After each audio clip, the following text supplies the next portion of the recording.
guys, welcome back to my YouTube channel. It's me, Rizka Angelia.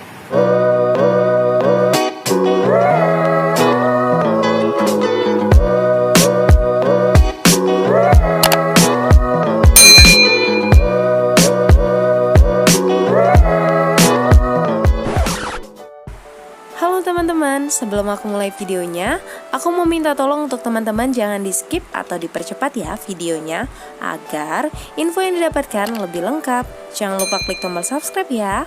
Terima kasih. Aku akan memulai video ini dengan sebuah cerita. Jadi setelah tamat kuliah 1, aku mengikuti salah satu lomba yang diadakan oleh salah satu perusahaan BUMN yang ada di Indonesia, yaitu PT Kereta Api Indonesia Regional 3 Palembang yang bekerja sama dengan Harian Sumatera Express atau Koran Sumex yang ada di Sumatera Selatan. Lomba ini diadakan pada bulan September 2019 dan teman-teman, tema pada lomba ini adalah Indonesia Maju bersama PT Kereta Api Indonesia. Jadi untuk lomba ini, for your information teman-teman, aku sebenarnya iseng aja. Tapi iseng-iseng aku tuh berharap ya.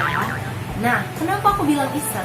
Karena sejujurnya teman-teman, aku sama sekali belum pernah naik yang namanya kereta api. Jadi aku belum pernah naik yang namanya kereta api. Nah, maka dari itu, untuk menimbulkan yang namanya feel ketika naik kereta api, aku harus cari tahu lebih dong perihal kereta api itu seperti apa. Nah, hal yang aku lakukan adalah ngobrol.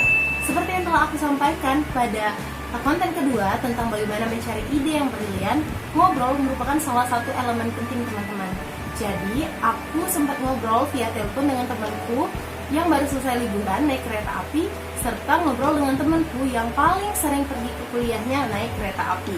Jadi untuk mendapatkan info lebih lanjut, aku tidak hanya membaca, tapi aku juga mencari informasi dengan cara ngobrol untuk menimbulkan feel bagaimana naik kereta api.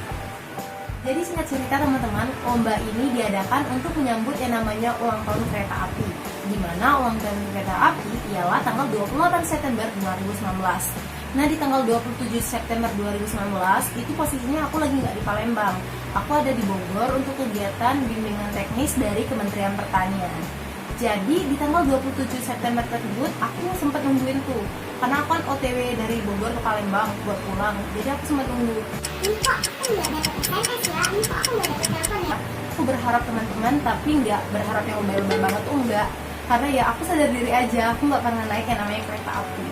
Oke, lanjut ke tanggal 28 September, di mana itu merupakan hari HUT-nya PT Kereta Api. Aku nggak dapat telepon sama sekali. Jadi, aku menyimpulkan, oke fix, aku nggak menang. Oke, jadi aku menyimpulkan aku nggak menang. So, dari situ aku udah move on, jadi nggak aku pikirin lagi. Dan ingat banget, bulan Oktober, kakakku sempat browsing di internet tentang lomba yang diadakan oleh PT Kereta Api Indonesia Regional 3 Palembang bersama Koran Harian Sumex. Nah, ternyata teman-teman setelah dia browsing bahwa lomba tersebut telah diumumkan pada tanggal 3 Oktober 2019. Nah, di situ teman-teman yang bikin surprise-nya bahwa nomor 1 ada nama aku. Yeay, itu perasaan aku udah, ya ampun, deg-degan dan campur aduk banget. Di satu sisi kan aku nggak sampai berharap banget gitu teman-teman, karena aku tuh sadar diri aku siapa, naik kereta api aja nggak pernah. Jadi di sana aku kayak, ini beneran nggak sih, ini bohong nggak sih, orang yang salah nama ya. Nah, jadi untuk memastikan, aku sempat konfirmasi kepada panitia dan ternyata setelah panitia konfirmasi benar ada nama aku di set, dan kemudian hadiahnya dilaksanakan pada tanggal 10 Oktober 2019. So, jadi buat teman-teman yang penasaran bagaimana contoh esai yang aku kirimkan untuk lomba di PT Kereta Api Regional 3 Palembang, langsung aja, this is for you, coming out!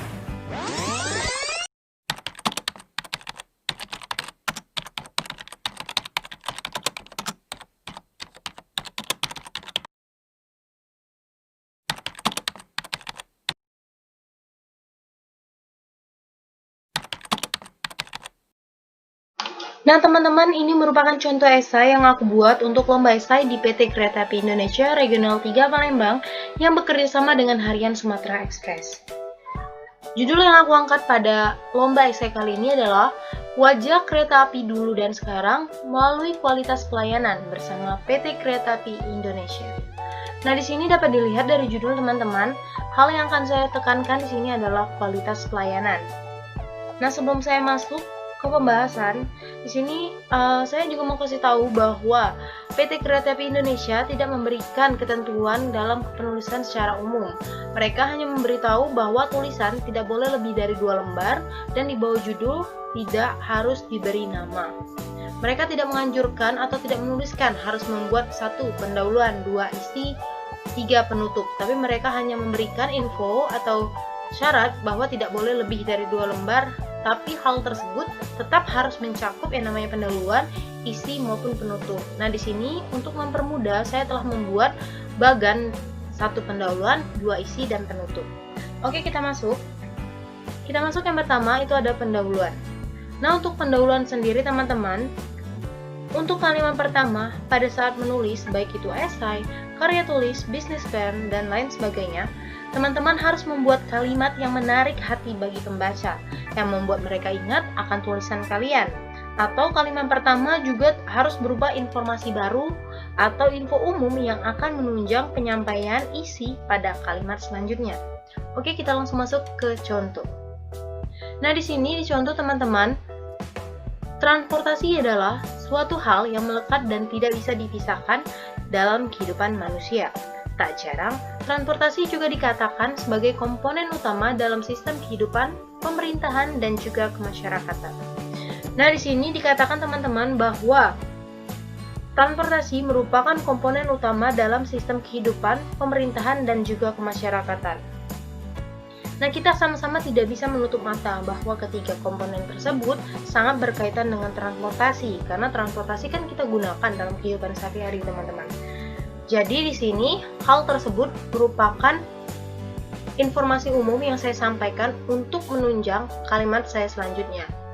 Di kalimat selanjutnya saya bahas salah satu transportasi yang menjadi alternatif perjalanan yang dipilih oleh masyarakat adalah kereta api.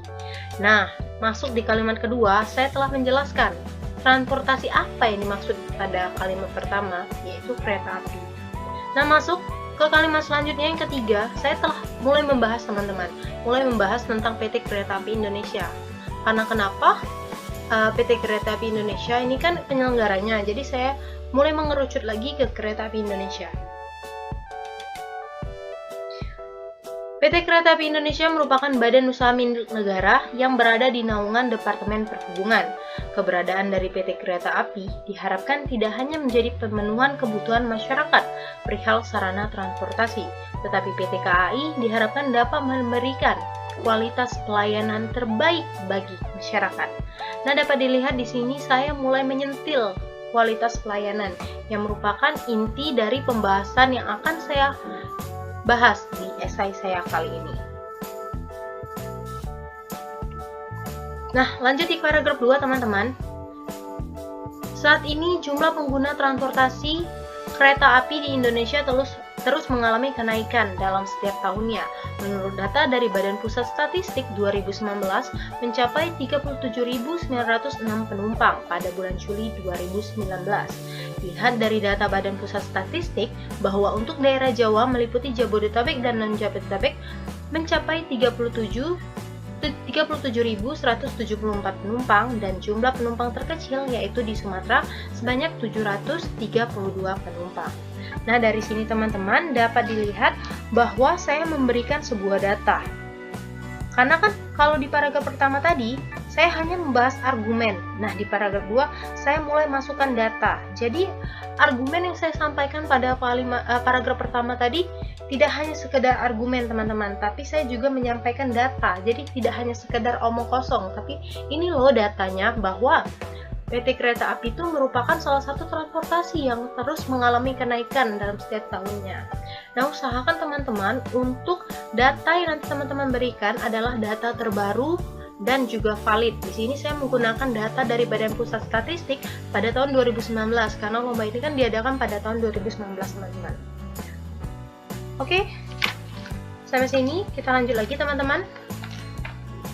Nah, di paragraf kedua yang terakhir teman-teman, saya membahas bahwa PT KAI terus melakukan upaya peningkatan kualitas layanan dan masyarakat yang ikut andil dalam memilih kereta api sebagai alternatif transportasi pilihan. Dari sini aku mulai menekankan lagi teman-teman tentang kualitas pelayanan. Nah, ini ya, tentang kualitas pelayanan. Jadi, kualitas pelayanan di sini teman-teman untuk apa? Apa gunanya? Gunanya di sini untuk menjadi alternatif transportasi pilihan masyarakat. Jadi, kalau di paragraf 1 saya hanya menyentil tentang kualitas pelayanan, namun di paragraf 2 saya tekankan lagi teman-teman tentang kualitas pelayanan untuk sebagai alternatif transportasi pilihan. Nah, di paragraf 3 saya jelaskan lagi juga tentang keunggulan dari kereta api, yaitu merupakan transportasi ramah lingkungan yang menunjukkan bahwa angkutan ini memiliki dampak polusi yang paling sedikit bagi lingkungan, yaitu sebesar 1% dibandingkan transportasi lainnya di Indonesia. Jadi saya bahas lagi keunggulan apa saja yang dimiliki dari kereta api. Untuk bagian 2 isi dan penutup, karena memakan waktu yang cukup lama, aku lanjut di part 2 ya teman-teman. See you on next video. Bye!